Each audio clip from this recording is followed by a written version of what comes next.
What's up, guys? Welcome into Packers Total Access. My name is Clayton. You can check us out on packernet.com. Find me on Twitter at Packers_access. Hopefully, everybody's having an awesome evening here on this glorious September the 27th.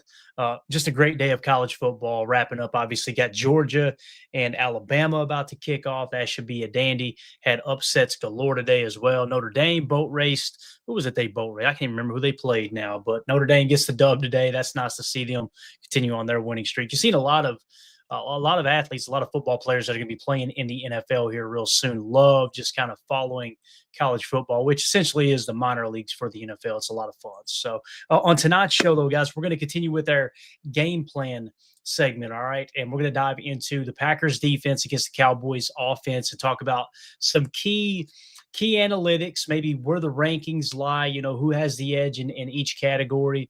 And we'll talk some specific X's and O's as well on what the Cowboys like to do to attack defenses. So you should come away from this video, this live stream, with a little bit better understanding of how the Cowboys like to attack defenses and what the Packers are up against there tomorrow evening as we get set for them to go down into Jerry World and take on the Cowboys on Sunday Night Football. I know the chat is absolutely packed in here. Appreciate everybody hanging out with me. Obviously, it's going to be a solo night unless one of the guys jump in here a little later. I know Tim's taking care of some stuff with family. And, of course, Jacob's out doing God knows what. Hopefully, he's not in the clink. And then, of course, we've got Emilio. He typically off on the weekends, just hanging out with the fiance or the wife now. I apologize, the wife now. So with that being said, though, we're going to dive into the game plan. Before we do, if y'all would do that YouTube stuff for me, hit like, hit subscribe. If this is your first time tuning into PTA, welcome. Thank you for making us a part of your evening. We're not experts here. We're not insiders. We're damn sure not media members. We are fans just like you talking Packers on the daily as we get geared up for this Packers-Cowboys matchup. What you're catching here, if this is your first time tuning into PTA, is as we go throughout the week, we recap the week before, we do the film breakdown, all that good stuff, and now we're getting into really, really deep into the game plan of how the Packers should approach this game against the Cowboys. So I'm going to try to keep up with the chat. I'll try to go a little bit slower in here this evening, but as we dive into the information, you guys know how it is when we go solo. But I see far too many to call out. But I know we got the regulars in here for sure. Hopefully everybody's having an awesome evening. Let's jump into it. All right, so the game plan. And I've really enjoyed putting this together. It's been a lot of fun. Just kind of, for me, it's learning. It's like an exercise, right? These are the things that I always did as a fan, at least since around 2009, 2010. I would kind of take the upcoming opponent and I would treat it as if I was on the coaching staff. Hey, how would I attack these teams? How would I play them on defense? How would I try to attack their defense on offense? All those things. And what we've done now is just added this into the Patreon group. So if you guys want this content on the side, you get it ahead of time. Just go to patreon.com/PackerFan Total Access. Also gets you entered into giveaways in the future as well. I apologize for this crack here. Sorry. Got to get the soda rolling here so we can keep the voice going as we're flying solo. So again, patreon.com. If you're a member there, $3 tier, we do giveaways as well. At the post-game show tomorrow after the Packers-Cowboys game, we're going to be giving away an autographed Lucas Van Ness rookie card, just a way for us to give back to those who are supporting the Patreon group, as well as YouTube. If you'd rather just join as a member on YouTube, you're free to do that. We also include them into some of the fun, the games, the random giveaways, all that stuff as well. But Patreon's where you're going to get your most bang for the buck. Let's get into it. So quick little recap. I mean, not really a recap, but we already hit the offensive side of the game plan, right? We talked about the coverage tendencies, all those things. And we may roll back to this here in a minute as we dive into the defensive game plan against the Cowboys. We talked about establishing the run early. You just see some of the key analytics here, the stats to kind of back up the way we would approach this game against the Cowboys. So let's jump into the defensive game plan. All right. So first things first, what do the Cowboys do on offense, right? And it all starts with personnel. Personnel, when you hear us say 11 personnel, right? That's one running back, one tight end. That's where the 1 of 11 comes from. And, of course, that means it's 3 wide receiver set. Why is that important? That's going to trigger our nickel 4-2-5 look most of the time. Sometimes we may lean into a 4-3 if it's a run-heavy team out of 11 personnel, but 9 times out of 10, that's going to trigger the nickel 4-2-5 look. So the Cowboys run 11 personnel 74.2% of the time. Okay, so they are an 11 personnel, 3 wide receiver set heavy team, hands down. Second most personnel they run is 12 personnel, 1 running back, 2 tight ends. They run that 11% of the time.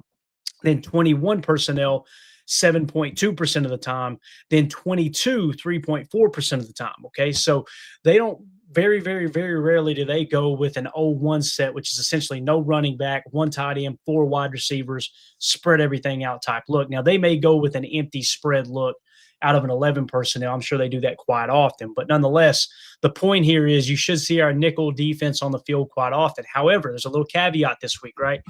You've got CD Lamb that's going to be injured.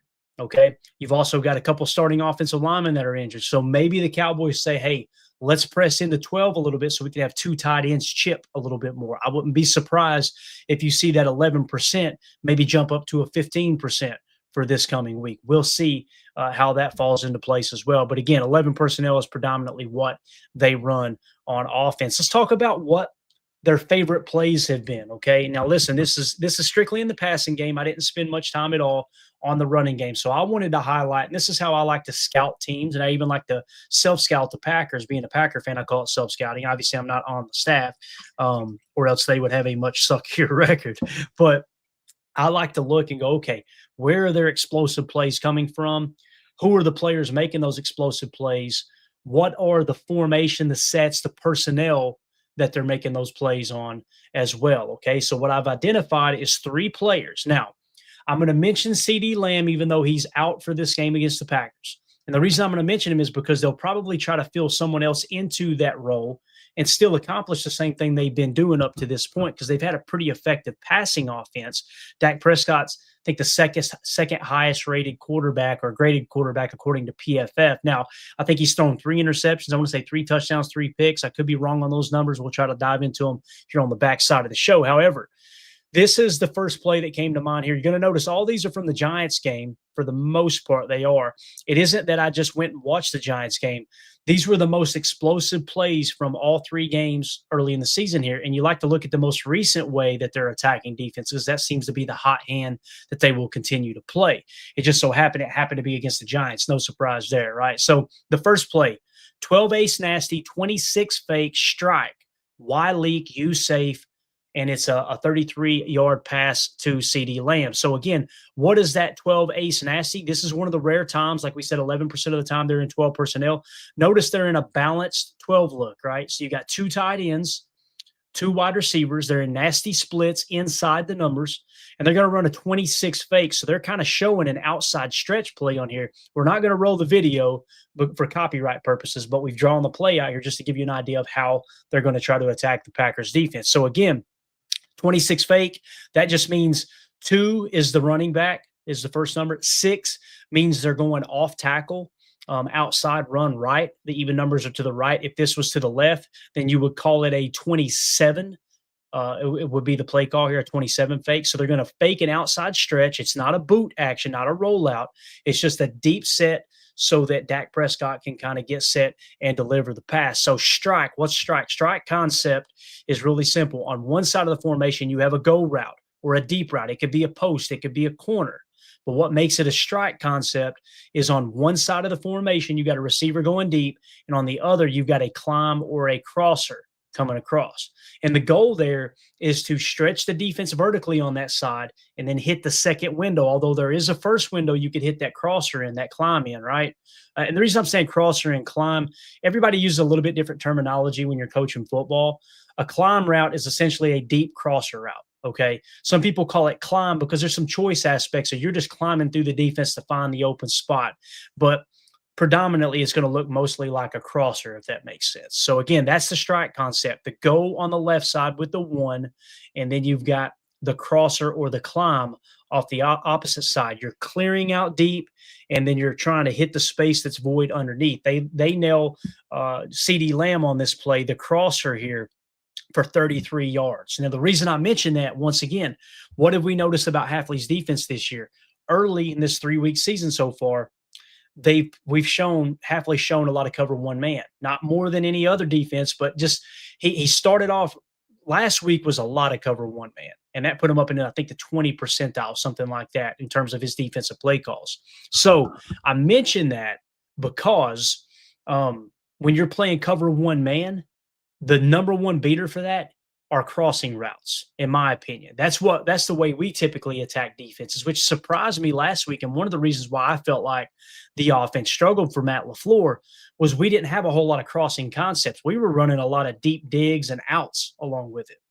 Now, when you got a quarterback that has the arm strength that Jordan Love does, he still, to the best of my knowledge, has the fastest clocked thrown pass in the next gen era. I think it was at 61 miles per hour. The seam shot, the seam shot, what I call the base throw, the base shot, last year against Tucker Kraft. So, or I'm sorry, to Tucker Kraft against the Houston Texans. So when you've got that kind of arm strength, then you maybe want to attack cover one man outside shoulder because you got a quarterback with the arm strength. I personally didn't like the passing game plan last week because you didn't see a whole lot of crossers. Crossers is when you got two crossing routes, if that makes sense. So you may see that here in a minute. So again, 12 ace nasty, 26 fake, strike, Y leak. The Y is just going to block and then leak out here. That's typically Ferguson for them. And the U is staying safe, the block. So you've got a six-man protection. And then, of course, the running back after the 26 fake is just going to run a little shoot route, kind of sit down outside and be a check down for Dak. He hammered it to CeeDee Lamb there for 33 yards. Let's move on to the second play. This play, you got 11 gun, Trey Wright, 94-49, T safe. All right. Now, what does all that mean? In 11, Trey Wright, you got one running back, one tight end, and we call it Trey because there's three targets to the right, one of which is the tight end. If that was three wide receivers and this guy by himself up here up top was a tight end, it would be called trips right because it's three wide receivers as opposed to two wide receivers and a tight end. That's the difference between trips and Trey. I'm always going to explain that because it's important to understand how they try to position the Y, depending on how effective the Y is as a flex player, essentially as a wide receiver, or if they like to put him by himself in an isolation play like the Patriots like to do a lot with Gronk back in the day. So the play call, 11 gun Trey Wright, 94-49. Guys, that's just the route tree, okay? You got a 9 route, which is a go. You got a 4, which is a curl. You got a 4, which is a curl. And then you got a 9, that's another go. And the T is staying safe here, okay? Which means he's staying in a block, another 6-man protection. So you're already seeing the tendency here. We showed 12. Now we're in 11. They're showing a Trey Wright look. And what they've got is a couple high-low reads here. They're working the middle of the field underneath on curls, and they've got a couple shot routes and 9 routes. But the thing that's common here is you're keeping a 6-man protection in both of the first plays we caught. This ends up getting checked down to Ferguson for 18 yards on the curl route. The thing I noticed about Ferguson, I believe, I could be wrong, if I remember correctly, though, this was the longest gain he's had all year. Now, we've talked about Ferguson gets a lot of targets from Dak, especially now that CD is going to be hurt, because I think they did that a lot last week once CD left the game. So it's important to understand, well, what's Ferguson do? He's kind of checked down Charlie. And I know that's going to upset a lot of Wisconsin fans because that's Barry Alvarez's grandson, I believe, if I understood correctly. So I'm not trying to disrespect. That's just how they utilize him. I'll tell you something else. We do that with Tucker Kraft, so it's not necessarily a shot. We love him on shallow crosses, drags, leaks, things like that, right? So in this case, 11 gun, Trey Wright, 94-49, go, curl, curl, go, T safe, Ferguson for 18 yards right here out of the Trey Wright Y position, okay? So there's the second play. Now let's move on to the next target, which is George Pickens, okay? Pickens will probably be your leading receiver now for them. He's going to be the guy that at least that's what they want to do predominantly. Now, I wouldn't be surprised if they try to put him in CeeDee Lamb's old spot and just have him kind of, and then next man up, let them operate as if they're George Pickens. Now, the problem is George Pickens and CeeDee Lamb have two different skill sets, right? So CeeDee Lamb is more of your slot receiver that's going to run the crossers and things like that. However, when you watch this play right here, and not watch, but we draw it up, you're going to see they're in 12 gun, dub nasty crossers, double leak flats, okay? T safe. So again, 12 gun. In this case, they're in a gun set. They're in a nasty split. Dubs means 2 by 2. You got 1, 2 on the left, 1, 2 on the right with a sidecar right as well. That's called dubs or doubles. We call it dubs because it's a lot easier to say, less syllables, right? So this passing concept is going to be 12 gun, dub nasty, crossers, double leak, and both those leaks are going to be the flat. Okay. Now there's a little bit of a play action look, but they kind of mail it in. So I didn't mention, but it could have been like a 21 fake or a 22 fake. I didn't feel like that's what they were trying to accomplish. The running back just kind of puts his hands out, steps up, and he's blocking. Once again, what are you seeing though?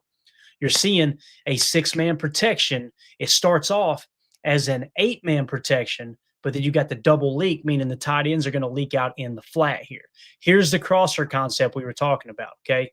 So now we've seen strike that attacks cover one man pretty effectively. And now we're seeing crossers that affects or attacks cover one man pretty effectively. That's why I'm saying let's steer clear of the cover one man this week. Half.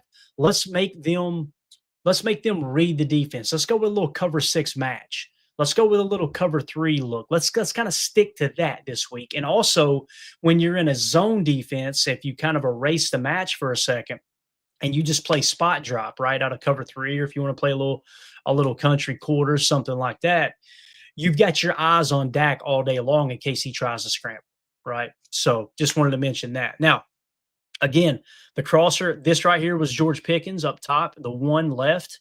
He's going to run a crosser, and it's almost like a deep mesh concept that you see here. He ends up hitting George Pickens here for 27 yards. So again, what's the purpose of showing you guys these play diagrams? I watched every snap of the Cowboys just once. I didn't get a chance to watch it the second time through, but I went and watched all 3 games, all 22 film, and tried to pick out the things that really stood out to me. Well, you see, they run 11 most of the time, but 2 of these plays that we're highlighting actually came out of 12 personnel. It's important to note because this week you're probably going to press into 12 a little bit more than you have in the past with CeeDee Lamb out of the lineup. And you can darn sure bet you're going to be doing these chip releases here, at least at a minimum, with the way the Packers pass rush has been effective this week. So again, just wanted to point it out. Right here, you got a strike concept where they hit an explosive. Here you got a curl. That's one of the check downs that they use to Ferguson. And then, of course, you got crossers, the big hitter here to George Pickens. So it goes on to say the Packers defense must capitalize on the Cowboys' injuries and create chaos with their dominant front seven. The key here, guys, is going to be to create pressure on Dak Prescott. I would rather them do that with 7-man coverage and just rush 4. I think we can get to him with 4. With the way Rashawn Gary's playing, leading the league in sacks, Micah Parsons is drawing all kinds of attention when he is on the field. Lucas Van Ness is having one of his better years. I think he's grading out somewhere around 72, 73, something like that. Let's just try to get pressure with 4. And if we're not hitting home by halftime, then adjust. But let's make Dak throw into traffic all freaking day long. Let's play a little more zone than we have here in the first 3 weeks so you can keep eyes on Dak and make sure he doesn't scramble on you. And, of course, you're looking to stop the run. I don't think they're going to come out. I don't think Schottenheimer's just going to come out and just wing it all over the yard. I think he'll try to establish the run. I have faith that our defense can stop that. That's the other thing. If you come out and you play with a spur look, meaning one of the safeties into the box, then you play zone, you could still have a cover 3 or a cover 6 match look and have an extra spur in the box to help stop the run. And again, you just don't want to neglect, stopping the run first and foremost. All right. But number 1, create concept pressure on Dak Prescott. Here's the passing offense yards per pass attempt. As you can see here, let's see where we rank. We rank 4th in the league at 8.5 yards per pass attempt. That's our passing offense. Dallas is 18th at 6.4. So what's that tell you? They're doing a little more dinking, or as they say, dacking and dunking, right?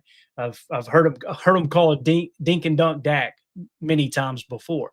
They're looking to check it down a little more than the Packers are. These aren't air yards, but typically when you're gaining more yards, yes, it means you're more effective, but we know Jordan likes to throw the ball down the field a lot more often than most teams do. All right. So with that, let's move along now to quarterback rating, or quarterback grade, I should say, according to PFF. All right, Sam Darnold leads the league right now at 91.9 PFF grade. Dak Prescott is 2nd in the league at 90.2.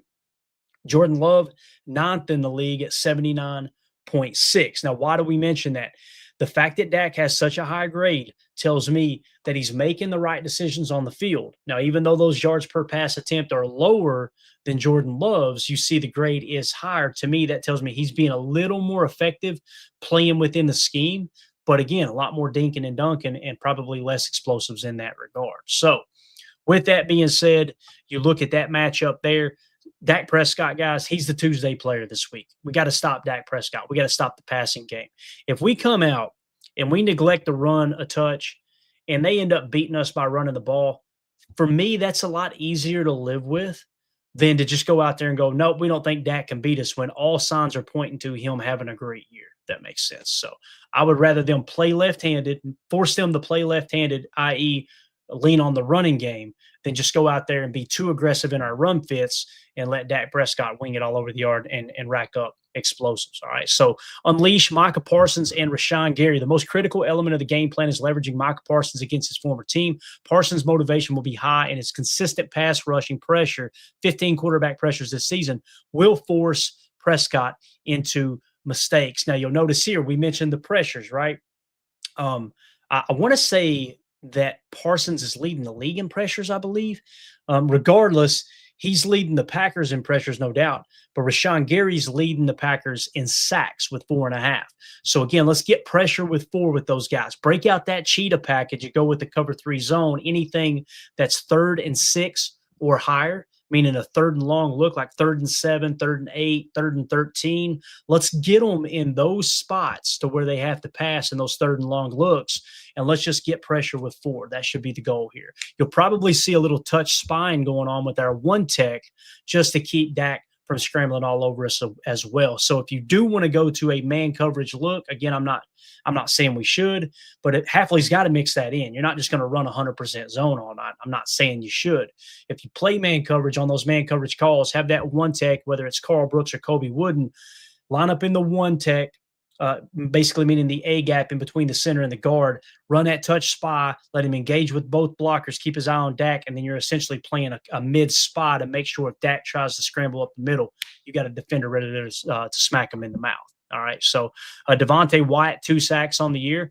So I wouldn't be surprised if he has a decent game here with them having offensive linemen out as well. Micah Parsons with 1.5 sacks, LVM with a half sack, Carl Brooks with a half sack, Edgerrin Cooper a half sack, Baron Sorrell with a half sack as well. One thing we did against Dak when we played them in that playoff game that I specifically remember is we had our slot corner, which was at the time Keyshawn Nixon. He was playing a hook curl. And he played curl flat as well. But in that hook curl, it's almost like it was a built-in spot.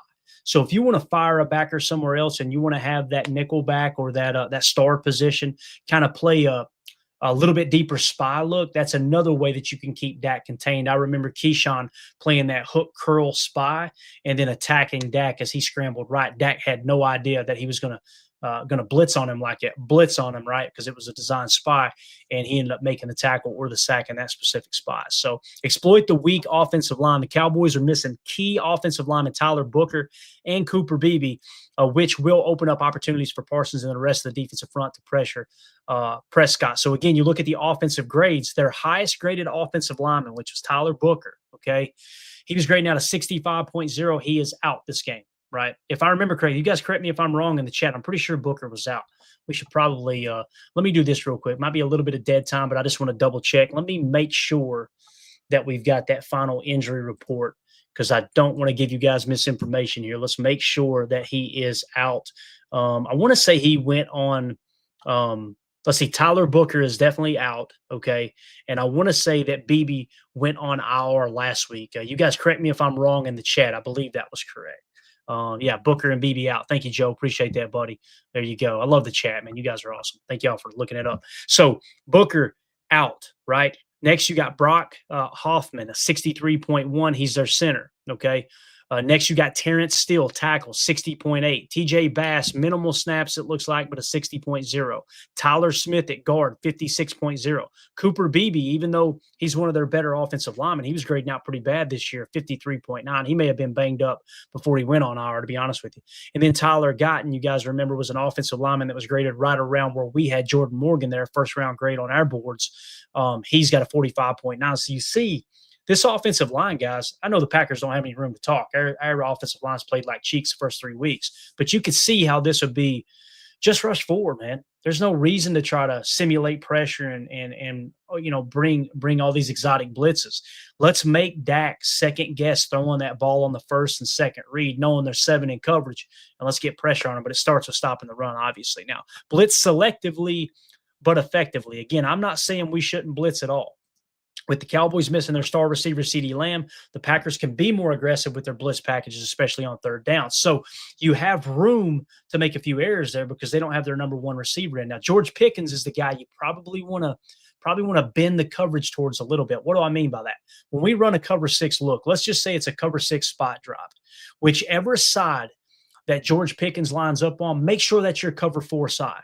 And for those of you who don't know, a cover six is essentially half the field is cover four, the other half is cover six.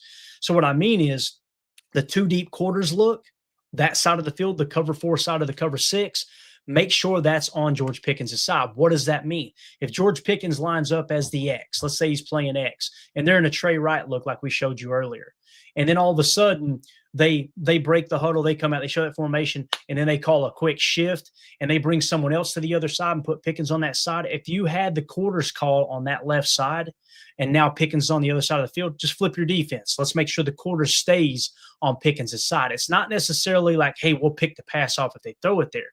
But when Dak drops back, knowing that we like to run a lot of cover six since Jeff Hafley got to Green Bay, he's going to look and see, okay, quarters that side, let me work to the cover two side. That's typically what's going to happen. So you take George Pickens out of the equation before Dak even has a chance to throw him the ball. Unless Dak wants to get aggressive and try a shot play or try something to that quarter side, which we welcome that, right? So again, you're forcing the offense to play left-handed. That's the goal here. So, all right, let's talk about the turnover battle. We need to win the turnover battle, guys. You know, turnover differential is probably the most important stat outside of the scoring points and allowing points to be scored, right? That's why we talk about points per play and points per play allowed as the two most important statistics when it comes to gambling in the NFL and trying to pick a winner in that regard. Now, turnover differential comes right in behind those two statistics, okay? Turnover differential right now, Dallas is in 31st place, tied for 31st in the NFL at minus 1.7 on their turnover differential. So again, when you're talking about a team that turns the ball over a lot, let's put 7 in coverage. Let's give Dak every possible opportunity to turn that ball over, if that makes sense. So just wanted to mention that. Now, moving along, target vulnerable players, all right? After a 4 turnover performance in their loss to the Bears, the Cowboys are susceptible to mistakes. Pressure Prescott into making bad throws and challenge for contested catches to generate turnovers. Try to do it with 4. If you're somehow, some way not hitting home, then bring a 5th. But until they show they can block your front 4 with that 5 or 6 man protection that they want to use, let's just stick with 4. That way you've got one extra guy in coverage that you can. And the other thing too is you could play like a lock. You know, you could go with like a cover 3 lock, which is essentially, some people call it man lock. Some people will call it lock 3 or lock 2 or lock 1, depending on where their target is that lines up. But let's say George Pickens, let's say they watch the tape. The Packers watch the tape. And I feel like we're giving George Pickens a little too much credit here, but, you know, I do feel like he's their best target outside of Ferguson, who's the check down guy. Let's say that you come out and the coaches watch the tape and they go, you know what, man, we got to stop George Pickens. That's number 1. That's top of the priority list, right? If that's the case, then you go out there and you play a cover 3 lock. Everyone's in cover 3, but you got one guy designated in man coverage. And here's the beautiful thing about that. That one guy in man coverage, which would be locked on Pickens. If it's a cover 3 lock, then that means that Pickens is lined up in the 3, count from the outside in. First receiver 1, second receiver 2, whether it's a tight end or not. Third receiver 3. So if he's in the 3, then it'd be cover 3 lock. If he's in the 2, it's cover 3 lock 2, right?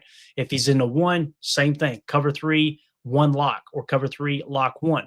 And what you can do is you can study the analytics and go, what route does George Pickens run the most, and what route do the Cowboys like to attack with him the most, right? So what's he good at, and what do they lean on the most when they're targeting George Pickens? Or it may be a universal number like with CeeDee Lamb. If that's the case, right? Let's say it's a deep dig route.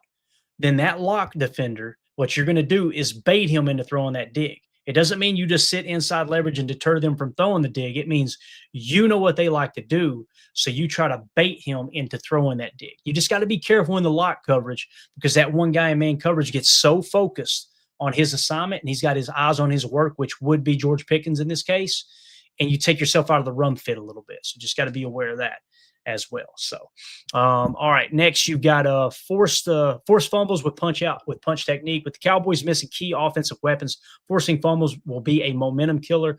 Parsons, Cooper, and other defenders should focus on attacking the ball when tackling. Point that out because you guys remember the ball king, right? In camp, would love to see them really, really press into implementing that. Now, again, you don't want to do it at the detriment of missing tackles, but I don't think we're worried about this defense missing much tackles. Let's attack the football. Let's go in there and make sure when they're dinking and dunking to Ferguson like they do, that's what they love to do is just hit him underneath, hit him underneath, hit him underneath, as Dak is just checking it down. When you go to attack Ferguson, rally to the ball and use that punch technique, use that swipe technique. Remember Charles Woodson back in the day, he would literally go in that first arm as he's going to wrap up and tackle. He's punching down at the ball as he's wrapping up to make the tackle. Use that in the peanut punch as much as possible, man. That's what we need to do to force fumbles and win that turnover differential battle. Okay. All right. Next, contain the remaining playmakers. We've kind of talked about that. It's been the common theme through this whole segment, but let's just talk about the grades here real quick. Okay. When you look at the PFF grades, how it sits right now, you got to throw Span Ford kind of out the window, tight end, minimal snaps, 36 offensive snaps, but he is grading out a 93.4, mainly because of his run blocking. Okay. So we don't really look at him. His receiving grade is 77.1. It's good, but minimal snaps. Keep an eye on that. That's going to be their second target out of that 12 look, I would imagine. Actually, it looks like you've got Schoonmaker, if I'm saying that right. He's got 68 snaps. So those are your three tight ends as Jake Ferguson. You got Schoonmaker, and then you've got Span Ford. Span Ford's grading not the highest, but he's got the fewest amount of snaps. So you would imagine that grade's probably going to go down if he gets more snaps. However, here it is in order of PFF grade. Kevontae Turpin, wide receiver, 73.5. He's got 91 snaps. So expect Turpin to kind of step up and play alongside George Pickens. So you got to keep an eye on him. Javonte Williams, halfback, right? He'll catch the ball out of the backfield as well. 72.9. He's played 155 snaps. George Pickens, he's the 26th highest graded receiver so far this year. 71.5, 196 snaps. CeeDee Lamb, cross him off the list. Okay, you ain't got to worry about him. He's out. Ryan Flournoy, if I'm saying that right, wide receiver, 67.7, only 35 snaps, not overly concerned there. Miles Sanders, you guys remember he used to play for the Eagles back in the day. Another halfback, 65.0, 58 snaps so far. Jake Ferguson, everybody's talking about Jake Ferguson being all world, right? And I know we got a lot of Wisconsin Badger fans in here. I understand it. I get it. But 61.7, guys, we got three tight ends that are grading out higher than him on our roster. Again, so why is he getting so many targets? Why has he got so many catches? Because they're just checking it down to him. And I'm telling you, these defenses are making sure that Dak doesn't have much to throw over the top too. That's essentially how they're approaching this. So Jake Ferguson, I'm not near as worried about as George Pickens. I'm really not too concerned with George Pickens with the way our coverage is playing. We got one of the best, some of the highest cornerback grades in the entire league between Keyshawn Nix and Carrington Ballantyne, everybody across the board, right? But George Pickens to me is a bigger concern than Jake Ferguson, hands down. So, and then of course, Jalen Tolbert, 60.5 on 150 snaps. So there is your second most wide receiver snaps, right? So Jalen Tolbert, and he's grading out a 60.5. Not overly concerned with him according to the PFF grades here. All right. So let's talk about Jake Ferguson for a second. Bracket, Jake Ferguson, tight end. Jake Ferguson became Prescott's primary target after Lamb's injury. The Packers should use bracket coverage and physically play at the line of scrimmage to limit the impact and force Prescott to look elsewhere. What does that mean? They like to chip a lot, right? Well, there's another way that you can handle that on defense as well. Why not have one of your stack backers on obvious passing downs line up over Ferguson, and as soon as the ball snapped, smack him right in the mouth. I mean, I'm just give him it's not like a lock jam where you're trying to risk holding, but just hit him in the mouth every time he comes off that line. Hit him in the mouth and then have the coverage breaking in behind you as you go on to your assignment. Now, it may be a bump and run type technique, even with zone, where you're going to hit him and then you're going to fade back into your hook curl zone and you're taking away that skinny to him or what have you. But nonetheless, let's get a little contact on him coming off the line, because if that is, and I think we would all agree, that seems to be Dak Prescott's safety blanket underneath his safety valve.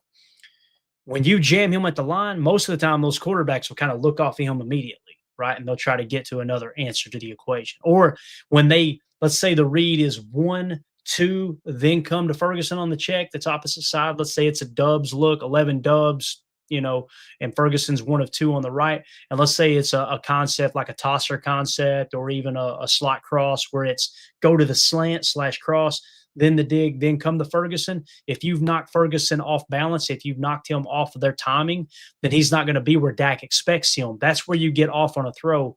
Even a half a yard, ball gets tipped, interception, that type of stuff. So make sure you're ready to knock him off his mark. Focus on the Cowboys' new targets with Lamb and 2 offensive linemen out. The Cowboys have turned to new receivers. Defense coordinator Jeff Hafley should emphasize tight coverage and force Prescott to throw into contested windows. Again, the only way you're going to do that is if you neglect the run just a little bit. So you may have to do that in these passing situations and now make you a little vulnerable to a draw. But again, bend but don't break, bend but don't break. Let's wait for him to make the mistake. Let's don't get too aggressive. All right. And again, when you look at our cornerback room, this is what I was talking about, guys. Keyshawn Nixon, 78.4, sixth highest graded corner in the league right now. Carrington Valentine, 77.4, the 11th highest graded cornerback in the league right now. Nate Hobbs, 70.6, the 26th highest graded cornerback in the league. And then Javon Bullard, a 47.7, he's 90th. So Bullard is obviously the weakest link there, according to PFF. I'll let you know when I disagree with PFF. You guys know I do it all the time if you watch the show regularly. I don't disagree with this grade on Javon Bullard. His coverage has not been good. It wasn't good last year. It's not been good early this year. I'm not going to sit here. You guys know I tend to lean toward glass half full. But if you see it, you got to say it. I feel like he's really good in run fits. He's very aggressive in the run game. I love him attacking smoke screens, bubble screens, things like that. But when it comes to just straight up drop back coverage, that's not Bullard's strength. So Bullard's a little banged up, right? He's coming out of concussion protocol. Let me get a double check here on the injury report and see what they finally said. So Javon Bullard was limited. He did not participate Wednesday, limited on Thursday, so he took a step forward, limited on Friday. He's listed as questionable. That means a 50-50 shot of him playing tomorrow night. So with that being said, what I would like to see happen, this is just me personally, I would like to see Bullard sit this game out, okay? And don't risk any further injury with the concussion. If you're not 100%, you're already not playing great football.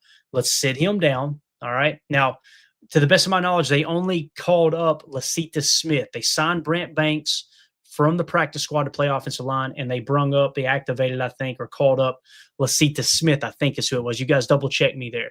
So that means to the best of my knowledge, they haven't called any corners up. If you guys know, let me know in the chat. However, if that's the case, they're probably expecting Javon Bullard to play. I would rather see Nate Hobbs play the slot in our 11 personnel and get Carrington Valentine's butt on the field. Guys, how many times do we have to see Carrington do this? He was tied for the lead in interceptions amongst our cornerbacks last year with 2 with Jair Alexander, right? He actually had 2 red zone interceptions last year. He didn't give up a touchdown all year last year. He's already given up 1 this year, but he didn't give up any last year, the entire season. Let's give him an opportunity. Forget the fact that Javon Bullard was a 2nd-round pick. Throw that out the window. I don't care that Carrington was a 7th-round pick. I was hard on him his rookie year. Valentine played like cheeks. These last year and this early season here, he's playing great football. Get him on the field. So put Nate Hobbs in the slot, have Keyshawn on the outside, along with Carrington on the outside, and you look like one of the best nickel secondaries in the entire league, especially with Xavier McKinney back there, and of course Evan Williams playing good ball as well. So that's how I would like to see them approach this. What will they do? They'll probably have Javon Bullard activated, and he'll be in the slot. If that's the case, now CeeDee Lamb being out, you're not as worried because he did play a lot of the slot and a lot of that flex type receiver role, right? But again, I would much rather have Nate Hobbs in the slot. That's just me. 2nd-round pick though, and Javon Bullard, going to be hard to keep him off the field, right? That's essentially what the way GMs look at it and coaches look at it. All right, he's a 2nd-round pick as opposed to a 7th-round pick. So. Not saying I agree with it, though. So that's how I would approach that in the secondary. Again, our secondary is playing good ball outside of Javon Bullard, according to PFF. We'll see how that goes, though. So, and then special teams, I know it's a hot-button topic. Pretty blanket statements here. Secure returns. The Packers should prioritize solid blocking and secure returns to give the offense favorable field position. Listen, don't muff the punt. if there's any doubt, let that. I would rather them down it on the 3 than us muff a punt. Or last week there was something about happened where one of the kick cover guys almost ran one of our guys. I think it was Keyshawn almost got ran into the ball as Matthew Golden yelled Peter, right? So let's play that stuff safe. This is not the week to be aggressive on special teams. The last thing you want to do is when you look at this matchup and these teams line up and you go, man, Packers seem to have the advantage here. The last thing you want to do is tilt out field in the Cowboys' direction off of special teams gaps, right? And then, of course, avoid mistakes. With both teams missing key players, special teams blunders could be a deciding factor. Packers must avoid costly penalties and ensure clean execution on kicks and punts. That goes for every week, right? That's what I was saying. They're pretty blanket statements, but that's how I see that, guys. So that's my defensive game plan for stopping the Cowboys. I want to come back to this. If we're playing with a lead, look for these concepts. Strike concept out of 12 personnel. They ain't afraid to show a stretch look out of a fake. And then you got these Trey Wright looks where they're going to look to dink and dunk Ferguson as they spread the defense out. You see the Giants in this specific situation, or in this specific play, we're playing a shell look. When you hear us say shell, that just means they got 2 safeties on the shelf. That's what that means. That's called shell coverage. Okay, even though these guys may rotate down, that's a shell look, and that deters quarterbacks from throwing deep. So what do you do in this play? Right, they're playing a shell look, ball snap, he checks it down to Ferguson. That's essentially what it's designed to do. Again, the 12 gun dub nasty crossers, look for the crosser concept. You can really eliminate that, guys. You can really eliminate the crosser concept by just staying away from cover 1 man. If you want to go with a cover 2 man, show a spur look with a safety in the box and then have him drop out and have a cover 2 man. I would much rather you do that than play a cover 1 man. The problem there is it's not really a problem, to be honest with you. McKinney has done it time and time again, playing zone defense and getting back. I was going to say, if you're playing a cover 2 man, you're really, really vulnerable to the run. But if you're playing with a spur pre-snap look with the safety in the box and then he sinks out, you don't have to worry about that. They can still meet that run fit. You just got to be very careful on those play fakes. Don't get caught pulled up. And now your corner's playing trail technique, expecting a safety over the top, and he's down there trying to fit the B gap. That's me no likey that, Jan, right? So there you go. That's just, like I said, a detailed look. Man, I like the Packers' chances here on this game, guys. Again, there's no slam dunk in the NFL. You guys know how this goes. Any given Sunday, anything can happen. So you got to be really, really careful with this stuff. Don't play scared, but go out there and play your game. Jordan Love is playing great football. He had essentially, in my opinion, 2 bad snaps last week. That's all I seen from Jordan. You seen the 3rd and 1 where they should have let the clock run out at the end of the 3rd. I kind of blame Matt. Matt shouldn't even gave him a situation or an opportunity to go out there and try to run a last-second play. Hey, I'll let you make the decision. No, Matt, you're the head coach. Let the clock run out. You've got to lead a 7-point lead against a team that hasn't been able to sniff the end zone all day long. Let's play it safe here. Run it on a 3rd and 3. If we don't get the first down, punt that thing away, and then we'll see if they can go score. But again, that was the last play of the 3rd quarter. He ends up taking a sack, Jordan did, right? So in that specific situation, that was a mistake. Both can be blamed. Also, the interception, both can be blamed. But I put more blame on Jordan than I do Matt, right? In that 3rd and short situation, you should have ran the freaking football, right? If I was Matt in that situation, same thing applies as what I talked about the last play of the 3rd quarter. Listen, just go out there and run the foot. If you can't get 3 yards to pick up a first down, okay, and then you punt the ball and you make them go the entire field to score a touchdown to beat you, and they do it, you wasn't the better team, but you outsmarted yourself, right? You went out there and you allowed him to check to a man beater. And that man beater was the tosser concept, right? The tosser with the cross corner out of the Y. And what happened? They read it from earlier in the day. It worked good. So Jordan went back to the well one time too often there, right? So Jordan's got to know you can't throw that freaking football there. You just got to know that. And all he's looking at is Wicks, who just torches his guy. So in his eyes, it's man coverage. We got a man beater called. Pick your shot of the 2 targets on the left, whether it's the 1 or the 2. The tosser concept is essentially 2 slants, right? Wicks beats his guy. He doesn't even look under. Just take a little side eye. You know Wicks is going to win. Just take a little side eye. Look at the drop. Okay. Oh crap, he's there. Let me lob it up on the cross corner. Or even better yet, how about roll right, take a sack? In that situation, the clock continues to run. You run off 40 seconds. You punt it away. That would be better, in my opinion, because you're essentially taking away 3 plays from the Browns on offense. Those downs and that time on the clock it ends up equating to something like 6 or 7 seconds per play. So when you can run 40 seconds off the clock, yeah, I mean, you do the math. Let's say it's 5 plays.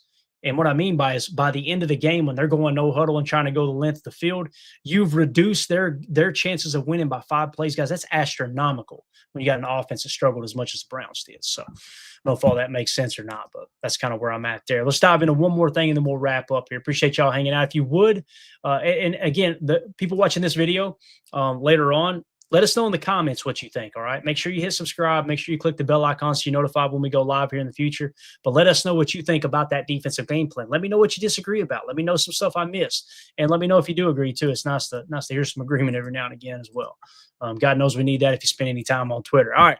Week 4, Packers at the Cowboys last look here. And again, we're going live tomorrow. I may do a morning stream early in the morning, and then we'll definitely be doing a pregame show, no doubt. But I may wake up in the morning, grab a cup of coffee, and you guys see me go live somewhere between, I don't know, 8 and 12 or something like that. We might catch a little bit of the Vikings game together if y'all want to root against them. Aaron Rodgers against the Vikings, I believe, is the game early in the morning. So, all right, Packers at the Cowboys last look. Just a couple of key statistics came across X earlier. Quarterback matchup.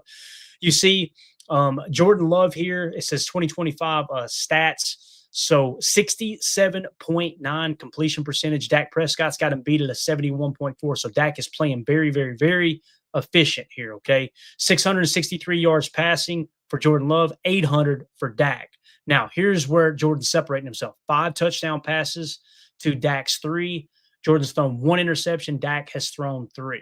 Okay, so again, he's going to give you an opportunity, especially when they're trailing. They're getting really, really antsy. They're getting very, very desperate throwing into 7-man coverages, right?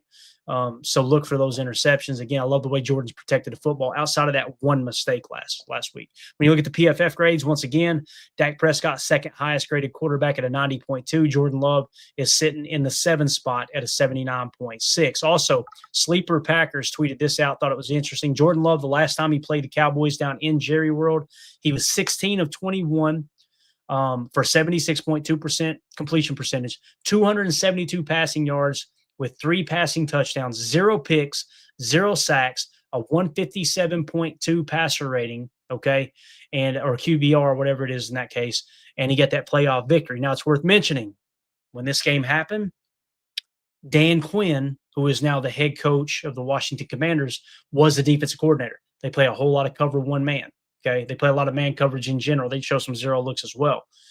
Now you've got Matt Eberflus in Dallas. Guys, I don't think I have the coverage. Actually, I got it right here. Let's pop it up real quick. Look at what they're doing, guys. When you look at the Cowboys coverage here, is it at the bottom covered up? Where is it at? I think it might be because their EPA per drop back is absolute cheeks. Yeah, down there, covered up by the ticker. They're next to last in EPA per drop back, giving up a positive 0.40. Guys, that is horrendous. Horrendous EPA per drop back. Look at what defense they're running, though. 43% cover 3, 26% cover 2, 14% cover 4, 6% cover 6. They're only playing 3% man coverage, 2% cover 1 man, and 1% cover 0, which is basically an all-out blitz man coverage across the board. They have played less than 1% of cover 2 man. What's that tell you? Even though, the reason I bring this up, even though these stats right here look nice for Jordan the last time we were in Dallas, different defense. Now he's facing a cover 3 zone heavy look. Kind of leans towards get the running game going. Our running game struggled. Dallas is, I think, 9th in yards per carry allowed. So they've got a stronger run defense than they do pass defense. So you just got to be a little bit careful here.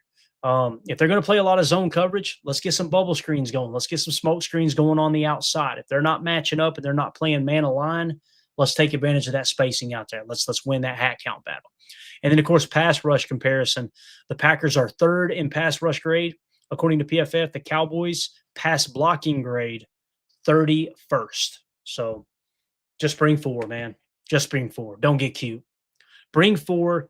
Show that coffee house look, right? That double A gap mug, double barrel mug look, and drop those guys out and make Dak make these mistakes that you're looking for. Okay, so hopefully all that makes sense. And again, just wanted to mention the Packers did elevate offensive line Lasita Smith to the game day roster, which obviously we are going to be missing Anthony Belton is officially ruled out. He hurt his ankle, I think, on Wednesday, I believe they said it was in practice.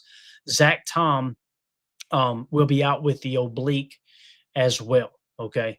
Rasheed Walker was full participation, so that helps a little bit. I'm trying to see if there's anyone else. I think that's the only two that we've got. Well, I'm sorry, Aaron Banks with the groin. He's doubtful. So you're probably going to be down 3 starting offensive linemen. How do you combat that problem? Short passing game, RPO. That's a way that you can simultaneously get the running game going and still attack with the pass in this zone heavy defense, right? So I would like to see a lot more gun than under center. That's me personally. I would lean away from 12 personnel a little bit than you have in the past. You notice the first half of the game against Cleveland, they came out and played a lot of 12 personnel. Second half, they adjusted, went to 11 personnel. They were more effective, right? So that's the way I would approach that personally. Hopefully all that makes sense. And that's all I got, guys. I see the chat was lit up, man. I hate going solo because we can't include you guys as much as I want to. I don't think I missed any super chats or anything there. If you guys, it looks like we didn't have any, so that's good. That makes me feel a little bit better. I didn't want y'all to just be sitting on those in there. But, really, really appreciate everybody. This was a lot of fun. So we will be back tomorrow, all right? If everything goes as planned, I may go live during the Vikings game, like I mentioned. You guys are wondering, what are you talking about tomorrow morning Vikings game?